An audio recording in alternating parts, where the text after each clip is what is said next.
This episode was originally a live webinar co-hosted with Holy Code back in July 2025. I see many founders, they're obsessed about having a bunch of fancy tools and they don't stop buying new tools. A spreadsheet is often enough. To track our ARR right now, I do not need a subscription management platform.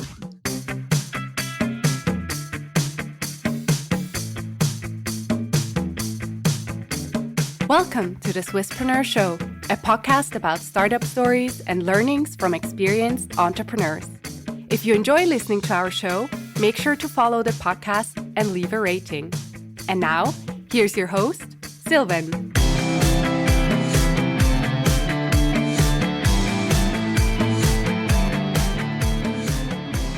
Laurent, Jerry, thank you so much for being here with us tonight. It's a pleasure to have you as a guest. Thanks for having us.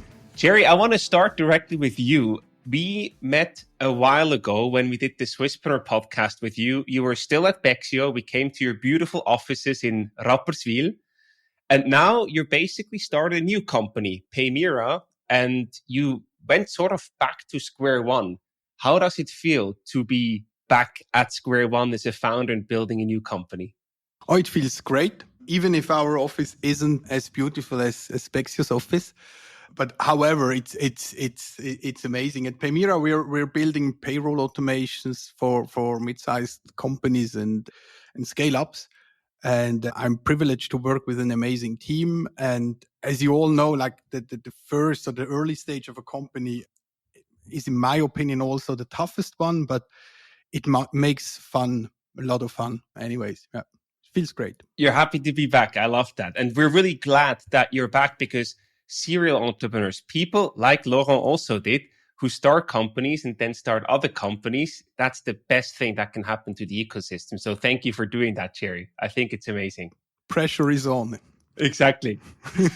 Laurent, you on the other side, you don't need a big introduction. You are basically our resident here with the Swisspreneur Holy Code webinars. However, I saw recently on LinkedIn that you went to Belgrade to visit your team. And you put a selfie there, I think, and came back looking rather frazzled. I think it was a pretty intense trip.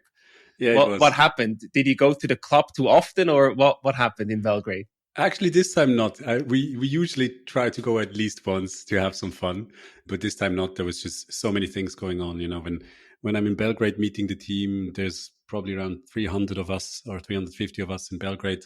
So there's a ton of topics I want to condense into 4 or 5 days. And the days start at 7 a.m. and they end around 12 at night. And then, so it was just a lot of topics, but also a lot of good topics, luckily. That's really intense. How often do you do that a year? 3 to 4 times a year. If I do it more, I would die. Well, I guess so. It's tough, but it's also fun. So we have a few great topics on the agenda for today. First, operations, then fundraising, and last but not least, finance.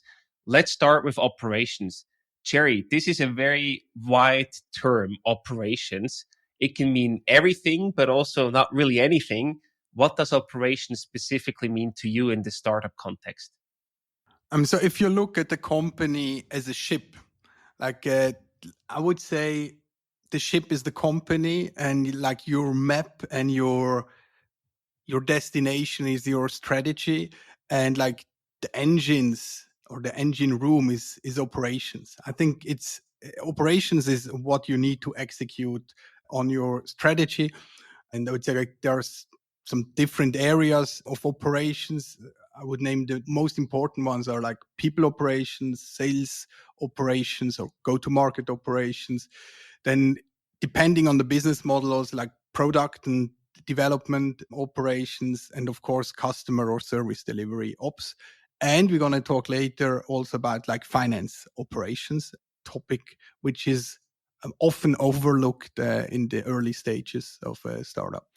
So there are many different areas of operations. And Laurent, often we hear about an operating system, bring them all together in one way or the other. At Swisspreneur, we use EOS, the Entrepreneurial Operating System. That's sort of our go-to place. I think you're also very familiar with it, Jerry. I see from you nodding. What is your go-to operating system, Laurent? Do you use any specific operating system within your company? I was not aware of the entrepreneur operating system per se like this, but then when I looked it up, it's actually more or less exactly what we use now after 15 years of being in startups and reading books and having coaching. So yeah, that's basically where we are today. For the people that maybe don't know what it is, the entrepreneur operating system, I think it focuses a lot, Silvan, correct me if I'm wrong, or Jerry, but it focuses a lot around mission, vision, strategy, then OKRs, objectives and key results, and then a certain meeting cadence to keep everyone aligned. That's basically what we've also built, right? So we use mission, we use vision, we use values a lot in discussions, in hirings, in performance reviews as well.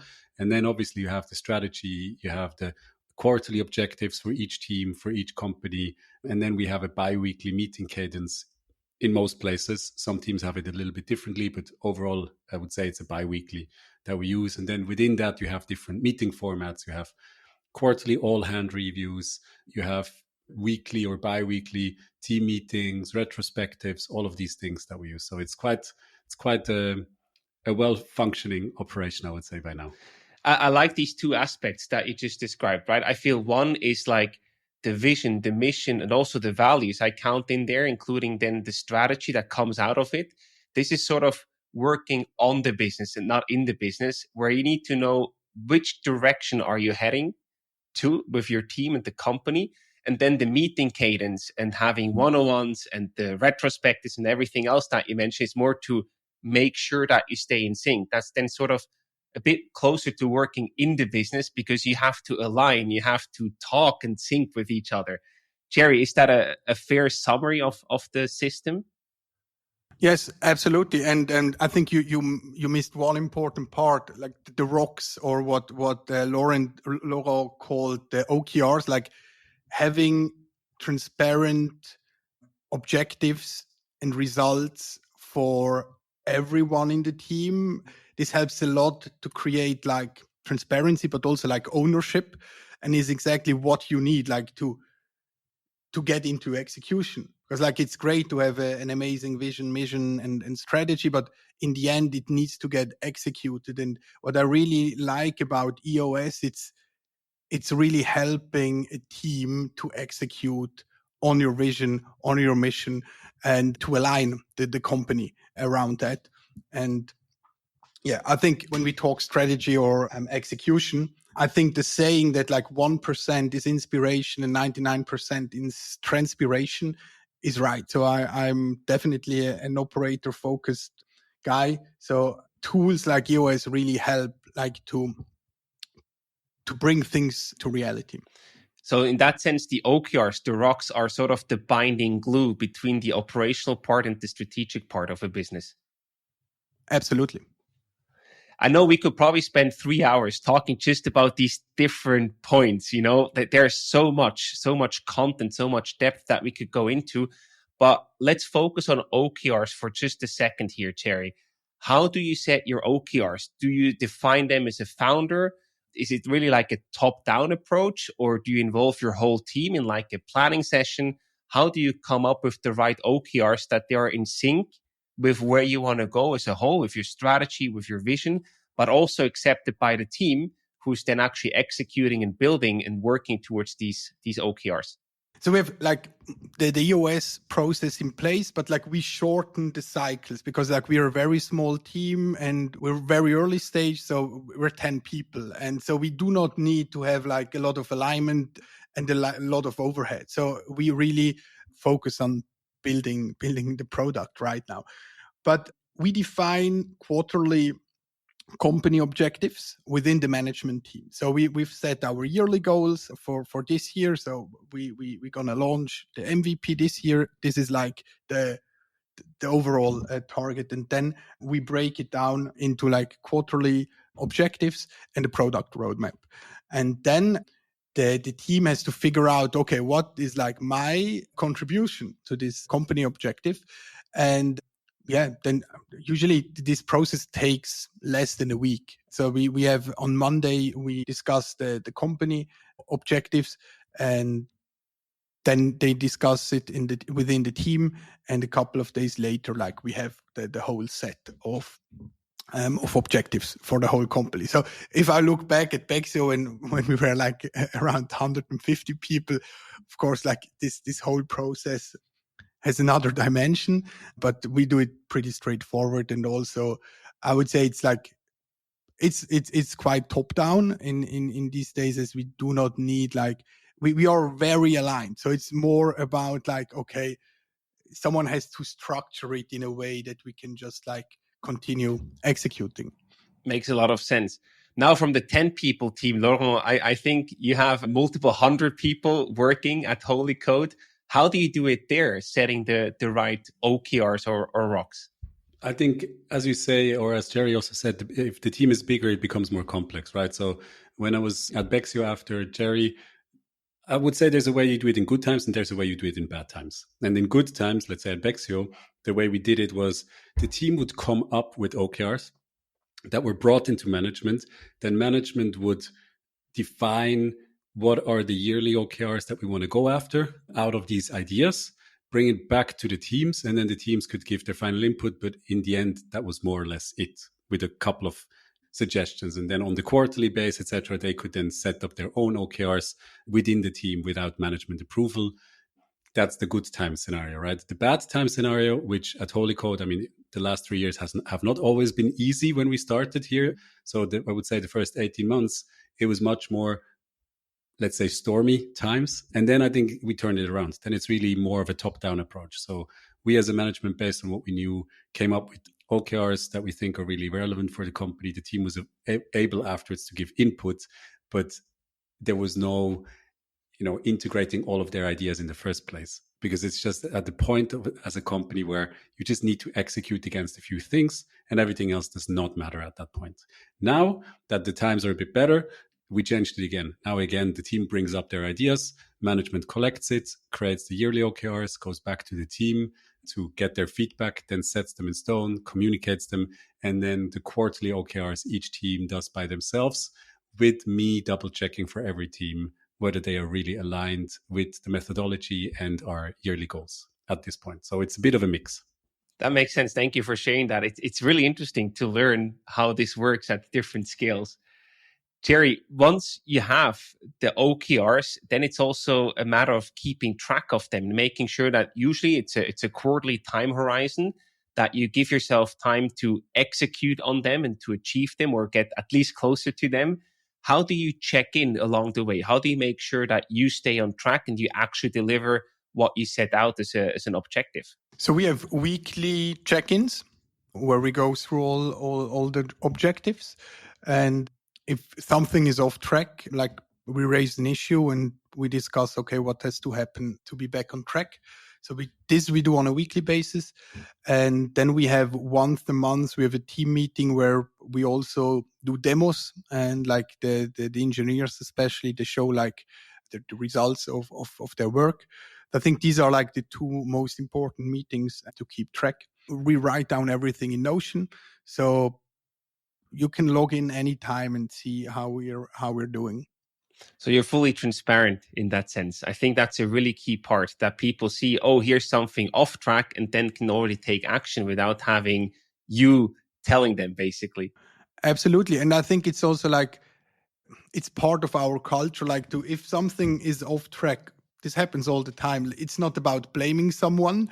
And I really encourage people like to come early if they feel something is gonna break or it's not gonna happen, because I can't help them if it's hidden somewhere. And I often see that some people who are not familiar with this type of culture, like they try to find a way why they are on track, even if they're off track. And so I think like culture is also an important part of how you implement and use these tools across the company. Yeah, it's really about accountability and ownership in that sense. It is. Own your OKR. Yeah. We always tell the teams the goal is to use as least possible initiatives or tasks or projects or whatever you call it to reach your goals. So be lazy. The most lazy person in the company wins, because if you can achieve your goal with only one initiative, you've actually saved yourself a lot of time, right? And for that, you need to be brave in saying if something is not going in the right direction, or you need to be brave to call bullshit on stuff that you think doesn't make any sense. It's really difficult to instill that into everybody, but yeah, there's a couple of people that are just amazingly good at that, at being so lazy to the point that they're the most effective in the company. Well, if they get the job done, you're happy, right? I guess that's what counts in the end. Exactly. It's a positive laziness. It's not a bad laziness, right? So, yeah. So, Jerry, I heard you have the demos basically of the engineering team. You have the check-in. Where do we stand in terms of the rocks? Do you have any additional meetings that you take, like a leadership meeting or anything on top of that runs on a regular basis? No. So we like the management meeting is also like our level 10 or our weekly check-in meeting. I have one-on-ones with my direct reports. But at the stage we are right now, like so much communication is happening at lunch when we grab a coffee, or so that we do not need the one-on-ones that often. But what is very important is like from the beginning to build like an infrastructure to measure certain things, because I'm very data driven, and so we invested from the beginning in a proper CRM setup. We track everything. We have analytics in place.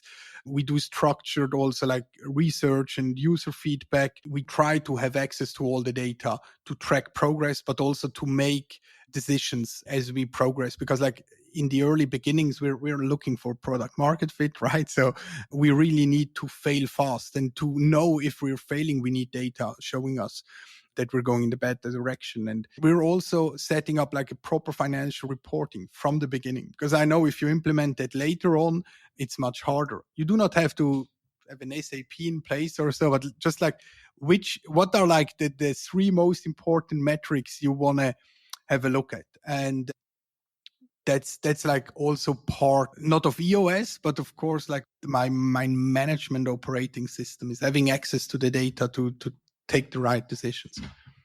I'm very curious about that, because in EOS you also have like the scorecard, I think they call it, to check the KPIs. Yes. Two questions here. A, what are the top 3 KPIs that you focus on at this very early stage that you're at? And second, where or how do you track them? Did you build your own dashboard? Do you use any software to visualize, to track everything in one place? How do you keep track of everything the right way? So the most important KPIs for us right now is like, of course, sales. Okay, is there someone willing to buy our service? And then we track a lot of KPIs, like from user interviews, from demos, from usability tests, and then also like the conversion rates along the funnel. So if 8 out of 10 usability testers want to discuss an implementation of the software, that's a good sign. If it's 0%, it's a disaster, right? So we also define KPIs along the customer journey we're currently building. And we have HubSpot in place for certain things, and for others, like a spreadsheet and some automation is often enough, especially in the early days. I see many founders, they're obsessed about having a bunch of fancy tools and they don't stop buying new tools. A spreadsheet is often enough. Track our ARR right now. I do not need a subscription management platform. That's why I wanted to ask, because I often feel that we have a tendency to over-engineer stuff, and then we spend so much time and energy of getting the right tool perfectly set up, but we forget that in order to get data in there, we actually need to build a product and make sales. Otherwise, you will have 0 data in a beautifully set up tool. It's useless. So I really like that you say the pragmatic spreadsheet is enough approach. Laurent, back to you. We now talked about the meeting cadence. We talked about the OKRs and the rocks. One thing that I'm really curious about, we also quickly talked about vision and mission, sort of including with the strategy to have this sort of working on the business part. As you grow the company, you probably can't repeat those often enough to make sure that everybody knows where you're heading, that everybody knows what your values are, etc. How did you experience that with the growth of Holy Code to still keep people on track and sort of identified and in sync with your mission, vision, and values of the company? I think that's a very difficult thing to do in any size of company. But as you grow, the distance between you as one of the founders that really brought in these values and the mission, and some of the employees obviously grows bigger, right? There's level of reporting in between. There's maybe also geographically you're not in the same place. So it becomes very, very important that all the levels in the company that you interact with, they also use this as much as possible, right? And I think the best way to do that is not just have the fancy pictures of the values on the wall and all these things, right? But that's part of it. So let's say the easy parts are have the values, the mission, the vision hanging up in your office everywhere. Make sure they're in your presentation. So for example, any internal presentation we do, the first 3 slides are always the vision, the mission, and the values, right? And we force our management teams that are presenting to not flip past that or to say a half-hearted sentence about it, but to every time really read the sentence that's on there and give 1 or 2 sentences on why today that is important to them. Like really just make it a practice everywhere. And then personally, what I'm trying to do whenever I can is in each meeting, when we need to take a decision, and I think I've talked about this also before in one of the podcasts, I really try to bring it back to the values or to the mission. Say, how is this decision going to impact us building the technology for the future? Or how is this going to impact our transparency value? Is that in line, right? So by really asking the questions about the values and the mission while making hard decisions, you get people to start using it more and think more about it. And then we use it also in the performance reviews. So in the yearly performance reviews, we're a bit old school. We still do yearly performance reviews. Part of the reviews is rating the team members on their adherence with the values. So 0 to 5, how well have you done on living up to our values that we have as a company? And if you're not doing good on 4 out of 5 values, sorry, actually now 3 out of 4, because we only have 4 now, you're at risk of leaving the company. So we make this a very integral part of our reviews. Yes, performance is important, and yes, everything else is very important, but you need to live up to those values. And I think by implementing this, we get to a good level of adherence with our values and our mission, but I still think we need to do better. So any ideas out there, bring it to me. I feel that's the crucial part, right? You have to bring this topic up over and over again, and not only with the posters, but actually reasoning from a value standpoint why you hire or fire someone, or why you sort of reward a certain behavior because it's in sync with the values that you want to see in your company. That's the crucial part. Jerry, if we sort of go back there to the EOS system, I think there's something called like right people in the right seat, where they also do like a value rating, right? To a certain degree. Yes, absolutely. And I think like what Laurent said is very important, like especially when you grow as a company, like to really focus on the value and how people behave according to your values is super important. At Bexo, I always try to celebrate good behavior in public. Like, so if someone really went the extra mile for a customer, so really sat down, helped, like if someone from product really helped the customer care team to solve a really hard issue, I will bring up that example in the next all-hand meetings to really see, okay, this kind of behavior is what we need. It's like this guy has been a role model by doing that. And so I think that was for me also an important tool, like to showcase, okay, what does it mean to live and execute according to our values? Just like to bring up some examples from the daily work your teammates are doing.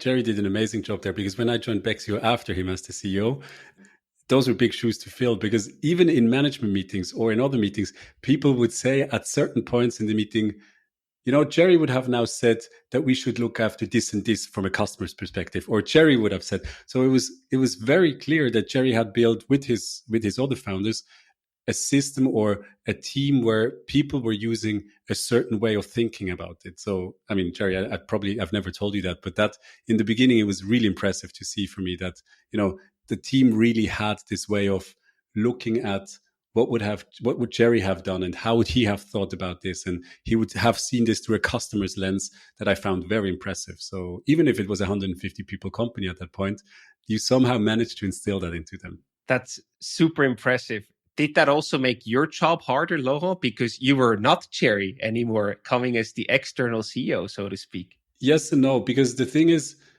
it helped me very quickly realize that just trying to be Jerry 2.0 is not going to work in this company, because he just did such a good job. I would fail at this. So it was very clear to me, I have to be myself. I have to bring my own brand, and I have to do it in an authentic way. And I said to people always very quickly, like, look, I'm not Jerry. I don't know. I don't have all this history. You have to explain stuff differently to me. Maybe I will take different decisions. So I was just trying to be very curious and interested in the way that they do their business, very people oriented, but bringing my own way of doing it. And I think that it also worked out well. It was different to what Jerry did, and it's a different setup when you come in as the external guy with 150 people that were basically hired by Jerry. But I think by not trying to imitate what Jerry was doing, because I could not have done that, it was easier to find my feet and help the company on its growth trajectory afterwards. You did a great job, Laurent. I'm sure you did. Yeah. Yes, Authenticity yes, is the I know. key. Yes. Absolutely. So enough of the bromance now. Let's dive deep into the other topics again. Exactly. I wanted to say, let's switch the gears to the fundraising topic.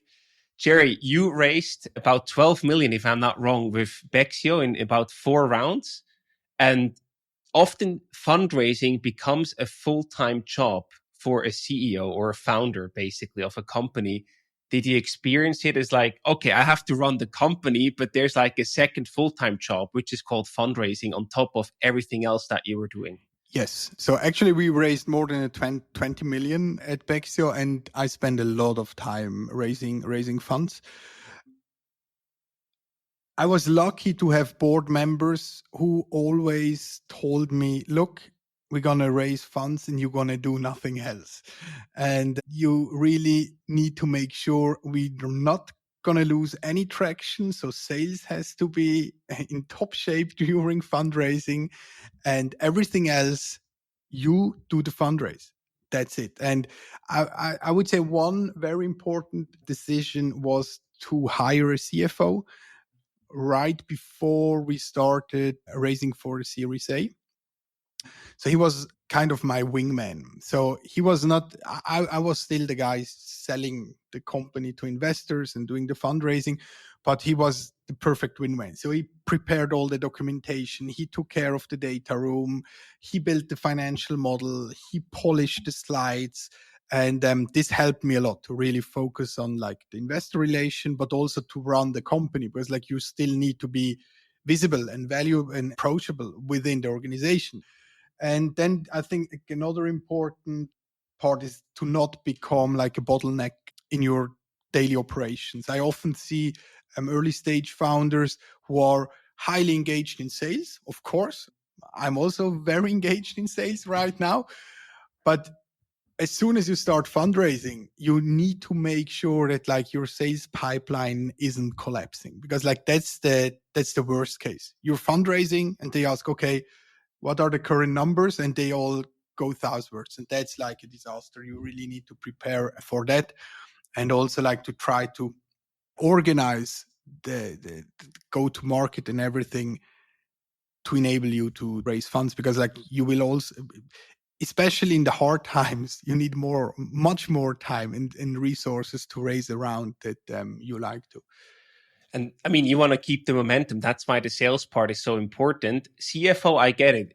The CFO helps you to prepare everything, to have your back in that sense.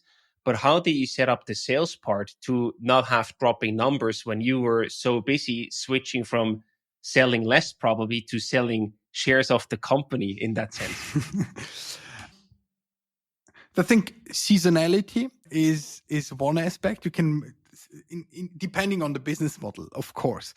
But like at Bexio, it's still the case. Bexio sells like twice as much between November and March. So that's a thing we considered. On the other hand, especially in the very, very early stage, it's often hard. Like you have one CEO, he's the only sales person and the only person who's there for fundraising.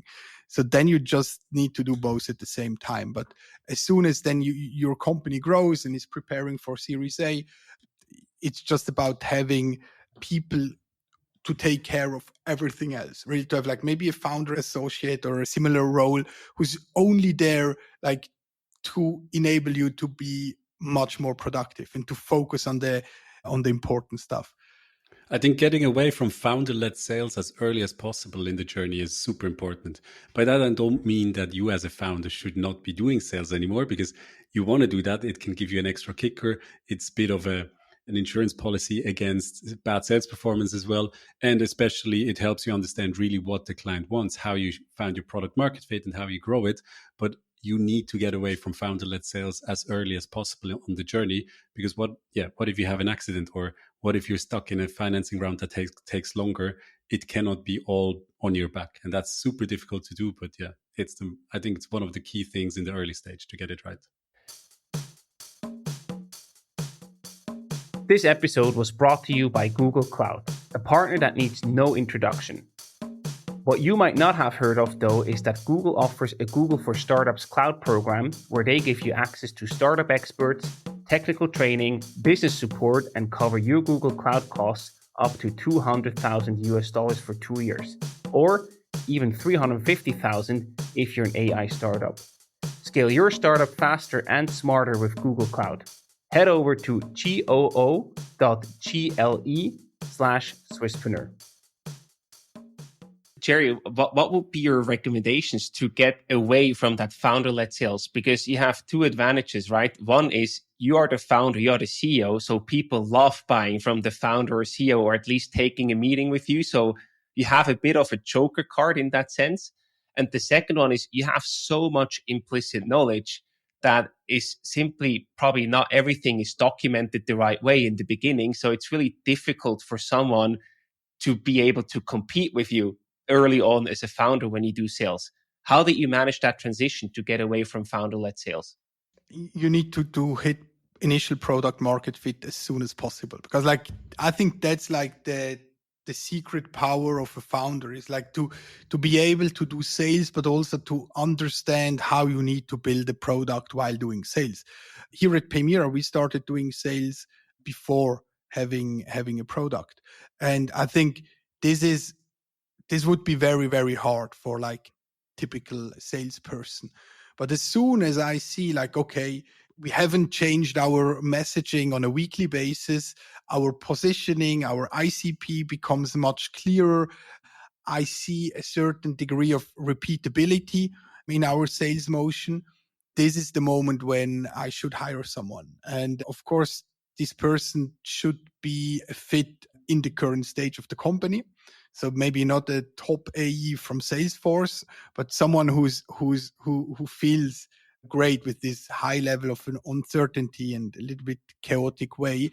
But I think getting to repeatability, having positioning and messaging in place is like what you need to enable others to do sales. Yeah, makes a ton of sense when you describe it.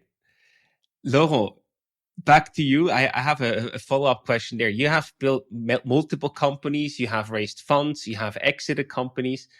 Is it easier to raise funds if you're a second, third, or even multiple times founder? Is it getting easier to raise money from investors?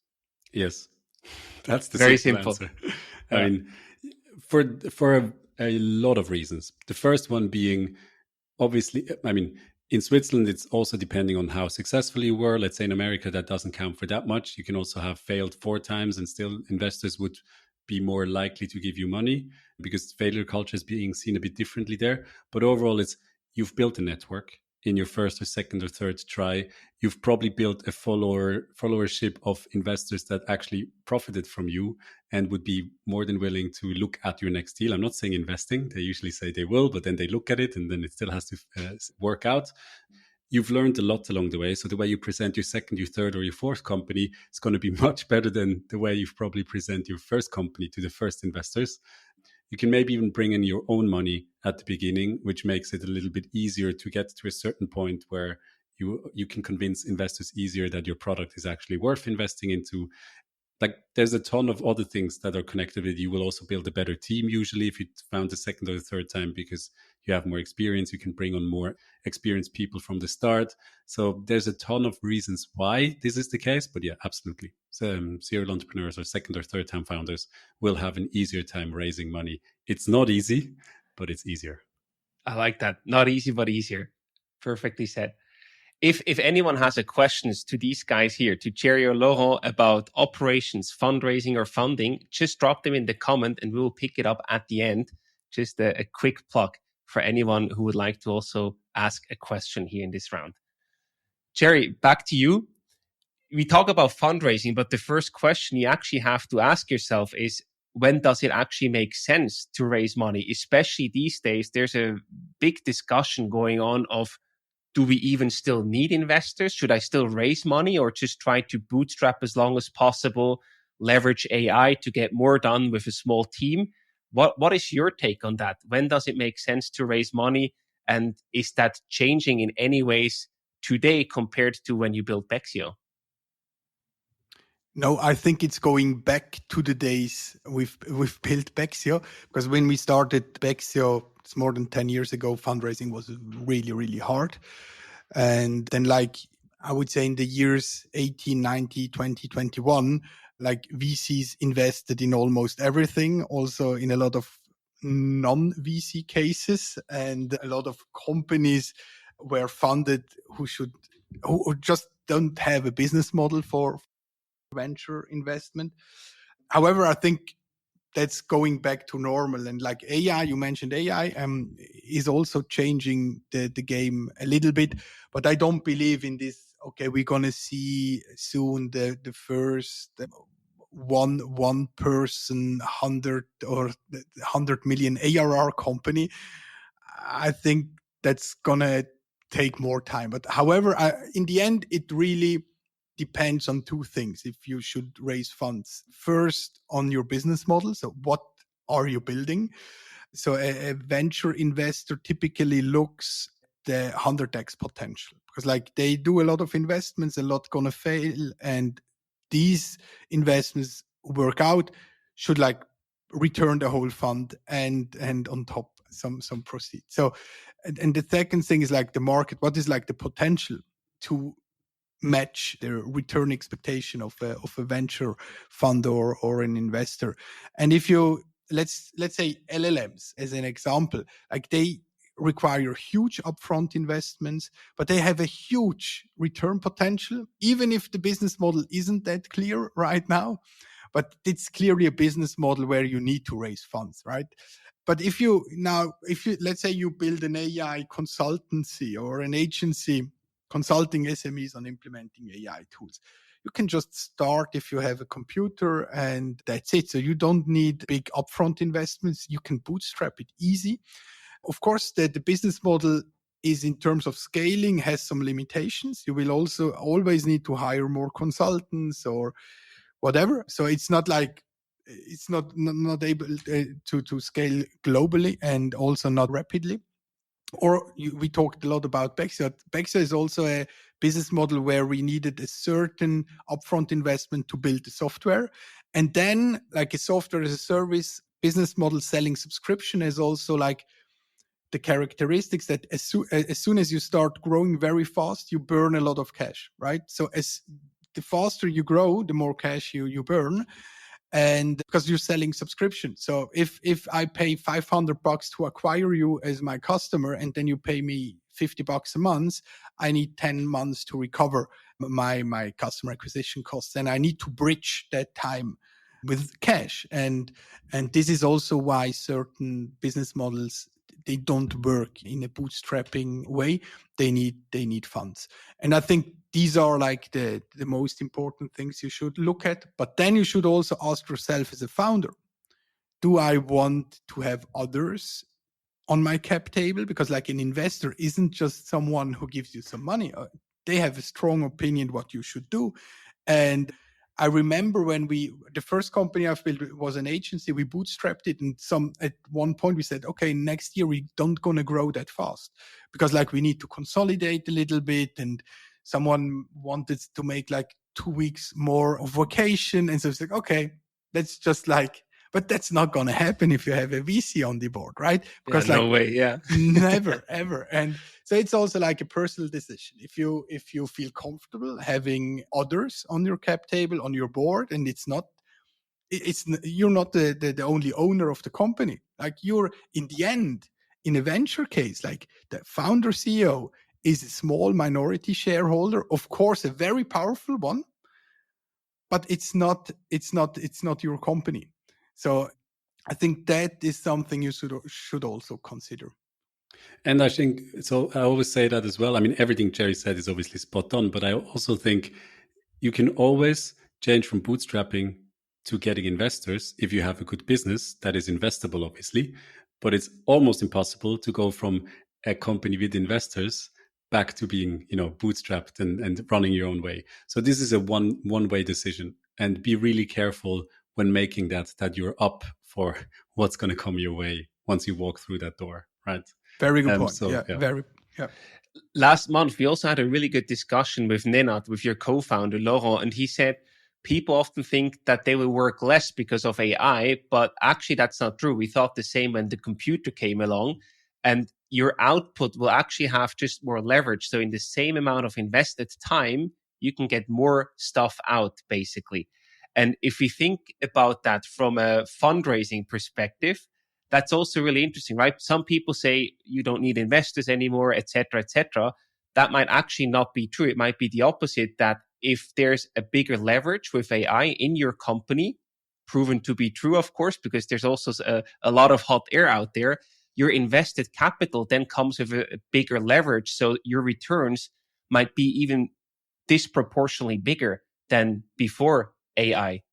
What do you think about that?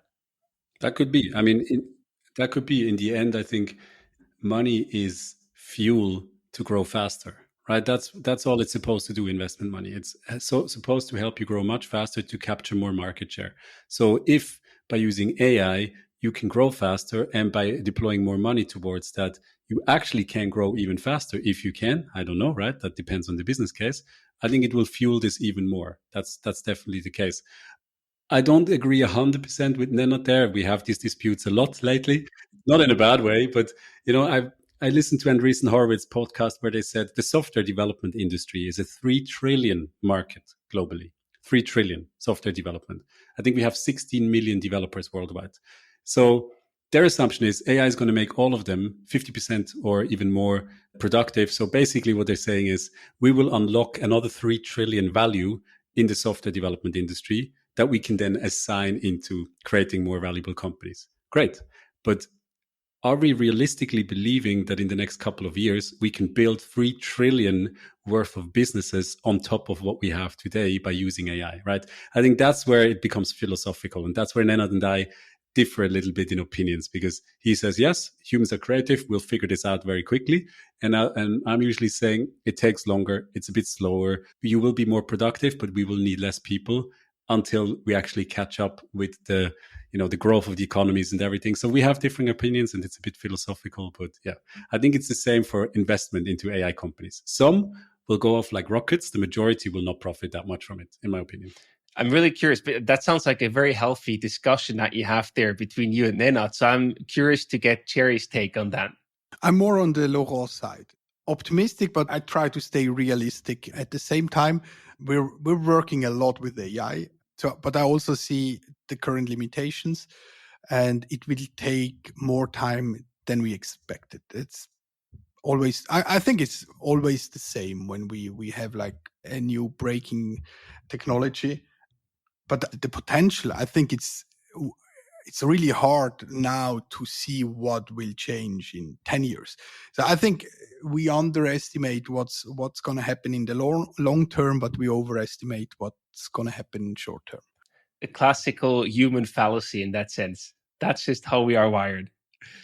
Let's briefly talk about the last topic as well. We covered operations, we covered fundraising, and everything sort of comes together when you look at fundraising and operations in the financial department, right?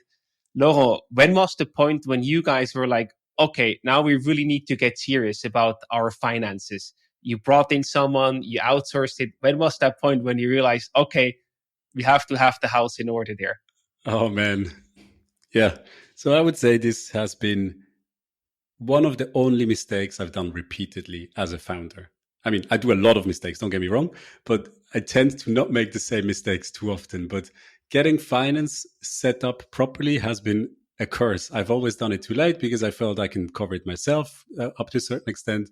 And it always ended in partially a disaster. So at Movu, for example, it took us, I think before we sold the company, like 3 months before, we finally had a CFO. That's a bit late in your journey to come up with a CFO. So that was not great.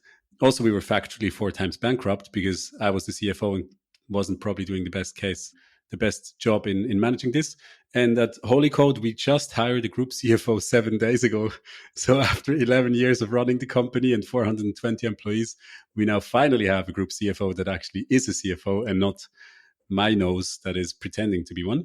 So this has been one of the things I've gotten wrong too often because I always looked at it as a cost. Like, okay, you add a CFO, that's an expensive person.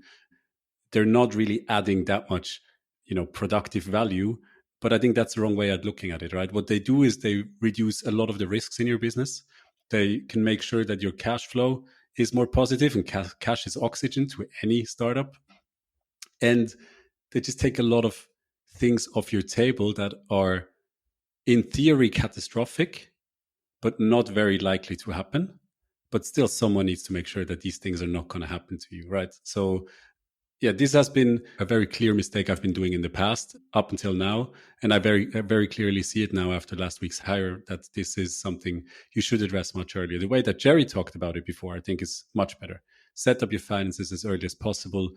You might not be able to have a CFO in place at that point, but at least have then either a setup where you have an accounting company that is really good at being a fractional CFO or stuff like that. I mean, there's so many options today that 10 years ago were not really available, that I think it's just bad management if you do what I did, honestly. I really appreciate your honesty and your reflection. I think that's something that we can learn a lot from, mistakes that other people make. And then they say, okay, I don't want to do that. Jerry, what are the consequences if you don't have your finances under control? I know the worst case scenario is probably you go bankrupt and you have to close shop. But what are the real things that can threaten your business in that sense when you don't have your finances in order? Most founders when they think about finance, they think about accounting. I have to do it because I need to file taxes and it's just like mandatory. I need to do it. And the other part of finance is cash collection. So I need to send invoices to get cash. That's also important. But there's much more. So because to really understand your ROI of certain things you're doing, to understand if you're wasting money in marketing or not. That's it. It's my favorite example. You need finance and you need a proper setup to understand if your KPIs are in good shape or not. You need finance. You can't calculate proper CAC without finance. To understand your customer lifetime value, you need finance, and you need proper or good KPIs to raise funds. And so what also can happen if you're not on top of things, you lose trust within your investors, you lose trust within your board, you take the wrong decisions, you're not able to challenge your management team as you should. Owning the business plan is really a core aspect of your role as a CEO, and you can't do that without having your books up to date. Fully. And there are many tools out there, right, that at least help you to get started. Maybe they don't fully replace your CFO, but they get you started. Bexio is one, of course. Meier that you are working on right now. Infinity, a newer software. There are many tools out there that help you. How do you find your right tool stack to get started in the early days? Because you probably want to do some stuff yourself, but you also don't have the full money to maybe hire someone full-time, as Laurent just described. First, people solve problems, not tools. So in the beginning, what we did here at Meier, we outsourced everything. So we have an external accountant, fractional CFO, call it how you want. But we work on Bexio, of course, but I just approve payments and that's it. right? And of course, sometimes I have to scan or submit an invoice, but I'm not doing the bookkeeping myself. No one in my company should waste time taking care about bookkeeping. So I think before you choose a tool, think about, okay, what information do I need to run my business? And then where do I find an external person, accounting firm, whatever, to help me? And then if now the guy I'm working with would have told me I'm going for Bexio or Infinity or whatever, I don't care. I don't care, because like what I need is like, that's the structure of the P&L. These are the KPIs I want to be able to track on a monthly basis. And I need this input from you as an accountant. That's it. Important. Think about, okay, what you might need in 12 months or in 18 months. Because like we could have started with the spreadsheet right now, but I know this would break in 12 months latest. And then to clean it up, this would be very expensive. So this is like my advice when it comes to tools. And if an accounting tool, I think Laurent would agree, Bexio is probably a good solution, I guess. That's the way to start, obviously.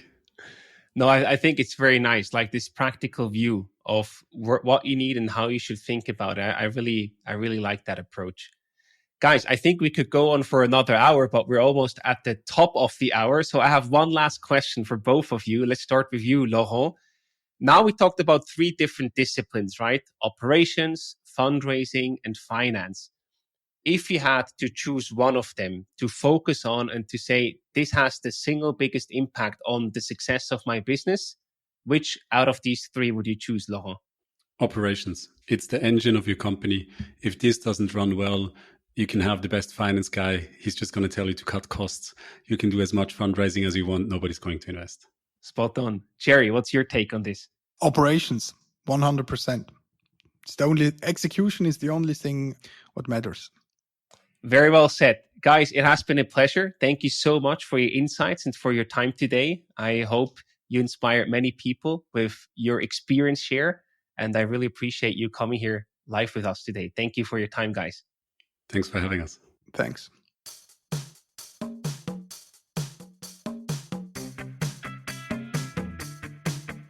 We hope you enjoyed today's episode. If you did, you can support us by rating our show on Apple Podcasts. This way, we can reach an ever-growing number of aspiring entrepreneurs.